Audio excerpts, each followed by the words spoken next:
What if I told you the most powerful force in the stock market isn't Warren Buffett? It's not your favorite hedge fund manager. It's not even the Federal Reserve. It's a company called BlackRock, a company that now manages over $11 trillion. That's more money than the economies of Germany, Japan, and the United Kingdom combined. BlackRock is buying all the houses. BlackRock controls the stock market. BlackRock owns everything. But here's the problem. Almost everything people think they know about BlackRock is wrong, because BlackRock isn't buying everything because it wants to. It's buying everything because millions of ordinary investors keep paying it to. The rise of BlackRock isn't really a story about one company. It's a story about what happens when an entire generation puts their money on autopilot. And over the last 30 years, that autopilot has quietly created one of the largest concentrations of financial influence in human history. Nobody planned for it. The answer starts with one of the greatest investing ideas ever created, the index fund. What if trying to beat the market was a waste of time? Instead of trying to find the winners, why not buy everything? It sounds obvious today, but at the time, it was revolutionary. If the stock market grows over time, own the stock market. No predictions, no stock picking, no financial crystal ball. It was investing's version of a financial Roomba. Turn it on, walk away. Let it do the work. And it worked really well. Trillions of dollars started flooding into index funds. Every paycheck, every month, every year. Money moved from workers to retirement accounts. Retirement accounts moved into index funds. Index funds moved into firms like BlackRock. Today, BlackRock manages more than $11 trillion. The result? One of the largest capital migrations in financial history. But here's where people get confused. People assume BlackRock owns $11 trillion. It doesn't. BlackRock manages $11 trillion.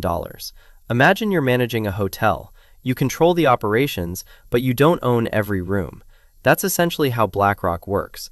But while BlackRock may not own the money, it does possess something incredibly powerful: influence. Because when an index fund owns shares of a company, somebody has to vote those shares. And when trillions of dollars are invested through BlackRock funds, BlackRock often ends up exercising that voting power. Suddenly, we're no longer talking about money. We're talking about influence over corporate America. Because BlackRock isn't powerful because it's buying companies outright. It's powerful because passive investing keeps concentrating ownership into fewer and fewer hands. Think about what happens every time someone buys an S&P 500 index fund. The fund automatically buys more Apple, Microsoft, Amazon, and Nvidia. No human is making an active decision. The buying simply happens. It's a feedback loop, a financial snowball rolling downhill. Now, before anyone starts panic selling their index funds, let's be clear. Passive investing has been one of the greatest wealth-building innovations in modern finance. But every system has trade-offs, which brings us to a stock market bubble that almost nobody talks about anymore. Back in the late 1960s and early 1970s, investors became obsessed with a small group of dominant companies. There was even a phrase for them: one-decision stocks. Buy, never sell. Sound familiar? Different companies, same story. Investors told themselves the same 4 words. This time, it's different. The rise of BlackRock isn't proof that capitalism is broken, and it isn't proof that some secret group is controlling markets. It's proof that incentives matter. Investors wanted lower fees. Investors wanted diversification.